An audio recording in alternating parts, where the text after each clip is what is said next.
দুনিয়াতে উলঙ্গ আইছি এই সাদা কাপড়টার জন্য, সাদা কাপড়টার জন্য আইছি দুনিয়াতে। আমার মেয়ে, আমার স্ত্রী, আমার বোন, আমার মা বেপরদায় চলে, আমরা হইলাম দায়ুস। ওই পুরুষ দায়ুস যে তার স্ত্রী সন্তানকে পর্দা করায় না। আপনি থাকতে আপনার স্ত্রী কিভাবে ফেরিওয়ালার সামনে যায় আলু ফ্রাইস কিনে? আপনি দেশে থাকতে, আপনি এলাকা থাকতে আপনার স্ত্রী কিভাবে মার্কেটিং করে যায়, এভাবে বাজার সদাই করে? আপনি পুরুষ কেন পর্দার ব্যাপারে সচেতন নয়? আপনার উপযুক্ত মেয়ে ওড়না ছাড়া ঘর থেকে বের হয় কিভাবে?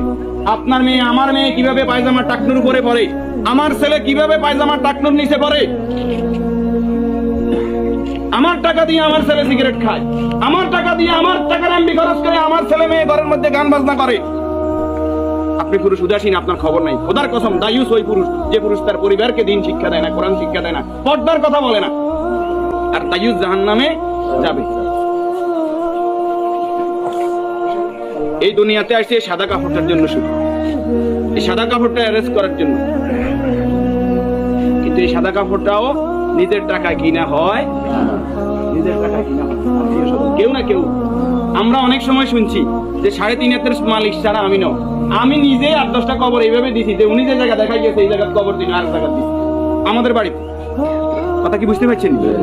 উনি যে জায়গা দেখাই গেছে ওই জায়গায় দিতে পারে নাই বিভিন্ন কারণে। ওই জায়গার মধ্যে হয়তো পুরান কবর পড়ছে, অথবা ওই জায়গার মধ্যে খাদ গর্ত বেশি, পানি হয়ে গেছে। তাহলে আমার শেষ জায়গাটাও আমার নির্দেশনা মতো হয় না, পরিবারে যারা আছে তাদের নির্দেশনা মতো হয়।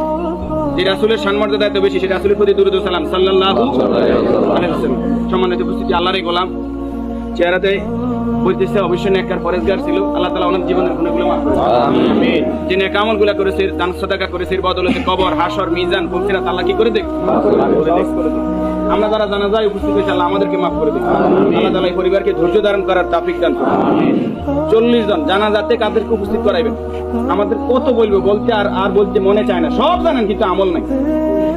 আপনি জানেন যে আত্মীয়তার সম্পর্ক নষ্টকারী জাহান্নামে যাবে, আপনি নিজেই সেই সম্পর্কটা বারবার নষ্ট করেন। আপনি জানেন যে আগে সালাম দিতে হবে, আপনি সালাম দেন না। আপনি জানেন যে নিজের জন্য যেটা ভালো মনে করে অপরের জন্য সেটা ভালো মনে না করলে আমি ইমানদার নয়। আপনি জানেন প্রতিবেশীর হক নষ্ট করলে ইমানদার নয়। কই নাই, সব শুধু জানি, আমল করি না। আমাদের মাঝ থেকে আমলটা দূরে সরে গেছে। এই নেককার গোলাম জানাজাতে নামাজি ফরেজগার লোক, শিরিক মুক্ত লোক, আপনার দৃষ্টিতে যিনি শিরিক মুক্ত, এরকম 40 জন লোক যদি দোয়া করে আল্লাহ তাআলা ওই দোয়া কি করে? 40 জন আইবেন এই জন্য। উনি নামাজি ফরেজগার, উনি হয়তো আপনি মনে করেন যে মাজারে সেজদা দেন শুধু কবিরা গুনাহ, মাজারে সেজদা দেন বুঝি শিরক। শনিবার মঙ্গলবার কি শিরক না? শনিবার মঙ্গলবার হিসাব করা শিরক না? শিরক, এটাও শিরক। জনগণ সকল ক্ষমতার উৎস, ঠিক না?